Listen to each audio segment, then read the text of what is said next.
বিশ্ব সংবাদে আপনাদের স্বাগত। সংবাদের শুরুতেই শিরোনাম, পরে বিস্তারিত। যুক্তরাষ্ট্রে ঘূর্ণিঝড়ের মতো তাণ্ডব চালানোর হুমকি ইরানের। এবার ইরানে যুক্তরাষ্ট্রের সম্ভাব্য হামলা প্রস্তুত ইসরায়েলও। আরও থাকছে মধ্যপ্রাচ্য নিয়ে যে নতুন ঘোষণা দিল যুক্তরাষ্ট্র। জানিয়ে দিব পিছু হটলেন ডোনাল্ড ট্রাম্প, সরিয়ে নিচ্ছেন গ্রেগরি নিভনারকে। সর্বশেষ জানিয়ে দিব ইসরায়েলি হামলায় টিভি উপস্থাপক নিহত। এবারও যুক্তরাষ্ট্রে ঘূর্ণিঝড়ের মতো তাণ্ডব চালানোর হুমকি ইরানের। ইরানের সঙ্গে যুক্তরাষ্ট্রের উত্তেজনা ক্রমেই বাড়ছে।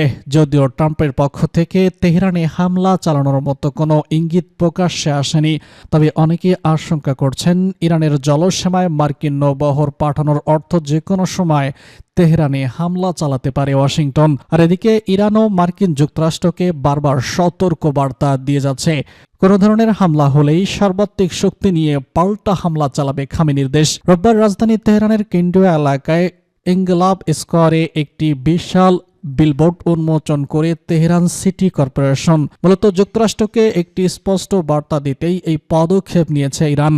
ওয়াশিংটনের পাঠানো USS Abraham Lincoln super carrier ও সহায়ক যুদ্ধ বিমানগুলো কি পরিণতি হতে পারে তার একটি চিত্র প্রদর্শন করেছে তেহরান।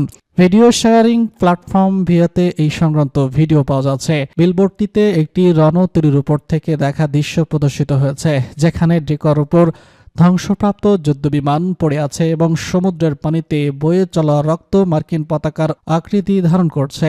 এছাড়া এতে ফায়ারিং এবং ইংরেজি ভাষায় লেখা রয়েছে, তুমি যদি বাতাস রোপণ করো তবে তোমাকে ঘূর্ণিঝড় আটকাতে হবে। এর আগেও গেল জুনে ইসরায়েলের সঙ্গে যোগ দিয়ে ইরানে হামলা চালায় যুক্তরাষ্ট্র, যদিও সেই হামলার প্রতিক্রিয়া জানাতে সময় নেয়নি তেহরান। ওয়াশিংটনকে কড়া জবাব দিতে কাতারে থাকা মার্কিন সামরিক ঘাঁটিতে ভয়াবহ ক্ষেপণাস্ত্র হামলা চালায় ইরান। আর এই ঘটনার পর থেকেই যুক্তরাষ্ট্রের সঙ্গে ইরানের উত্তেজনা তীব্র থেকে তীব্রতর হয়েছে। ইরানে যুক্তরাষ্ট্রের সম্ভাব্য হামলা প্রস্তুত ইসরায়েলও। যুক্তরাষ্ট্র কর্তৃক ইরানের সম্ভাব্য মার্কিন অভিযানের জেরে তেহরান যদি ইসরায়েলের উপর পাল্টা আঘাত আনে, তবে তা মোকাবেলায় ইসরায়েলি প্রতিরক্ষা বাহিনী সব ফ্রন্টে সম্পূর্ণ প্রস্তুত রয়েছে। ইসরায়েলের northern commando major general Rafi Milo রোববার জানিয়েছেন, মধ্যপ্রাচ্য পারস্য উপসাগরীয় অঞ্চলে মার্কিন বাহিনীর ক্রমবর্ধমান উপস্থিতি এবং শক্তি বৃদ্ধির বিষয়টি তারা নিবিড়ভাবে পর্যবেক্ষণ করছেন।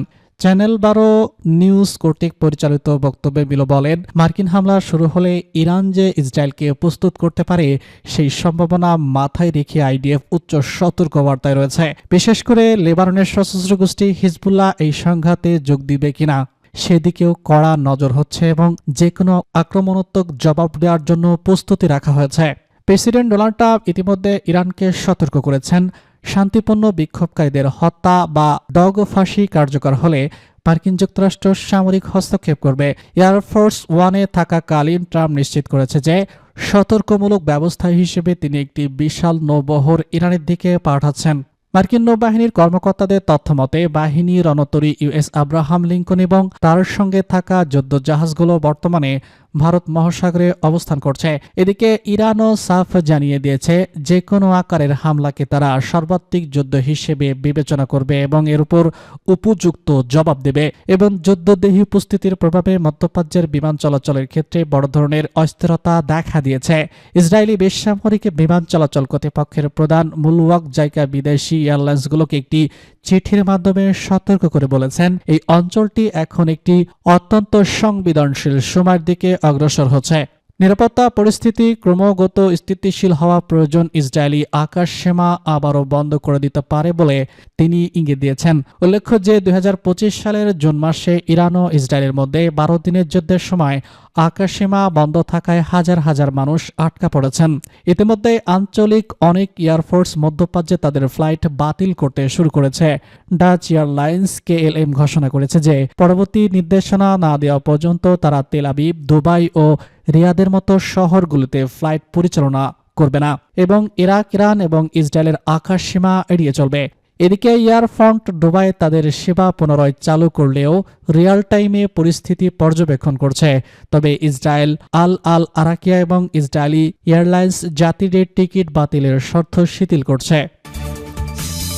মধ্যপ্রাচ্য নিয়ে যে নতুন ঘোষণা দিল যুক্তরাষ্ট্র। ইরানকে ঘিরে চলমান উত্তেজনার মধ্যেই মধ্যপ্রাচ্য টানা কয়েকদিনের সামরিক মহড়া শুরু করার ঘোষণা দিয়েছে যুক্তরাষ্ট্র। মার্কিন সেন্ট্রাল কমান্ড জানিয়েছে তাদের বিমান বাহিনীর অংশ অনস্ত এয়ারফোর্স এই আকাশ মহড়া পরিচালনা করছে। বিবৃতিতে লেফট্যানেন্ট জানায় এই মহড়ার উদ্দেশ্য হল মধ্যপ্রাচ্য জুড়ে দ্রুত বিমান ও জনবহুল মোতায়েন এবং যুদ্ধ ক্ষমতা বজায় রাখার ক্ষমতা যাচাই করা, একই সঙ্গে আঞ্চলিক অংশীদারদের সঙ্গে সমন্বয় জোরদার এবং যে কোনো পরিস্থিতিতে দ্রুত প্রতিক্রিয়ার প্রস্তুতির লক্ষ্য। মঙ্গলবার আনাদোলু এজেন্সির এক প্রতিবেদনে এসব তথ্য জানানো হয়েছে।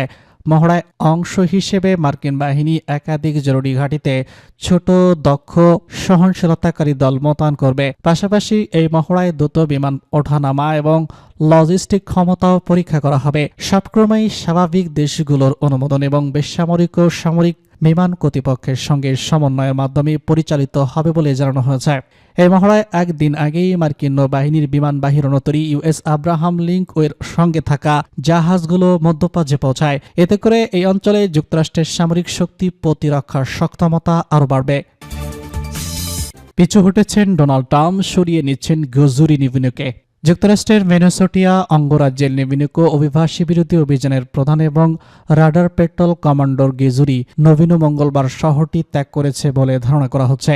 ট্রাম্প প্রশাসন তাদের এই অভিযানের নেতৃত্বে বড় ধরনের রদবদল করছে। মূলত ফেডারেল কর্মকর্তাদের হাতে দ্বিতীয়বারের মতো একজন সাধারণ নাগরিক হওয়ায় সেখানে পরিস্থিতির উপস্থিতি কমিয়ে আনা হচ্ছে। মঙ্গলবার দ্য গার্ডিয়ানের এক প্রতিবেদনে এসব তথ্য জানানো হয়েছে। প্রশাসনের এক ঊর্ধ্বতম কর্মকর্তা জানান, ৫৫ বছর বয়সী নভিনু মঙ্গলবার তার সঙ্গে থাকা একদল এজেন্ট নিয়ে সিনোটা ছাড়ছেন। ডেমোক্রেটিক নেতা এবং মানবতা কর্মীরা দীর্ঘদিন ধরেই নভিনুর পরিচালনা করেছিলেন। অন্য একটি সূত্র জানিয়েছে, নভিনুর জন্য বিশেষভাবে তৈরি কমান্ডার অ্যাল্ট লব পদ থেকে তাকে সরিয়ে দেওয়া হয়েছে। তিনি এখন ক্যালিফোর্নিয়া, যুক্তরাষ্ট্র, মেক্সিকো সীমান্ত তার আগের পুরনো চাকরিতে ফিরে যাবেন। প্রেসিডেন্ট ডোনাল্ড ট্রাম্প গতকাল সোমবার ঘোষণা করেছিলেন তিনি তার বর্ডার জার টম হমানকে সিনোটায় পাঠাচ্ছেন, যেখানে অপারেশন মেট্রো অর্জন নামের চলমান অভিযানের তদারক করবেন। ইসরায়েলি হামলায় টিভি উপস্থাপক নিহত। দক্ষিণ লেবাননের শহর টাইরো ইসরায়েলি হামলা চালিয়েছে। এই হামলায় একজন টিভি উপস্থাপক নিহত হয়েছেন। তিনি লেবাননের আরমালার টিভি স্টেশনে কাজ করতেন। এক প্রতিবেদনে এসব তথ্য জানায় আল জাজিরা। লেবাননের সশস্ত্র গোষ্ঠী হিজবুল্লাহ এক বিবৃতিতে জানায়, সোমবার হিজবুল্লাহ সমর্থিত আলমানার টিভি স্টেশনে কাজ করা উপস্থাপক আলী নূর আল দিনকে হত্যা করা হয়। আলমানার টিভি স্টেশন করেছে টায়ারে হামলা আল দিন নিহত হয়েছেন। তিনি আগে আল মানার চ্যানেল ধর্মীয় অনুষ্ঠানের উপস্থাপক হিসেবে কাজ করতেন। হিজবুল্লাহ তার হত্যাকে বিশ্বাসঘাতকতা হত্যা বলে অভিহিত করেছে।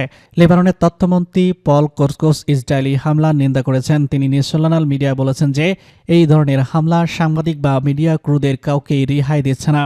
মন্ত্রী বলেন, আমরা মিডিয়া পরিবারগুলোর প্রতি আমাদের সংহতি ও সমবেদনা ঘোষণা করছি এবং আঞ্চলিক সম্প্রদায়কে তার দায়িত্ব পুরোপুরি গ্রহণ করার জন্য এবং এই লঙ্ঘন বন্ধ সহ লেবাননে মিডিয়া প্রবাসীদের সুরক্ষা নিশ্চিত করার জন্য জরুরি পদক্ষেপ নেওয়ার জন্য আহ্বান জানাচ্ছি।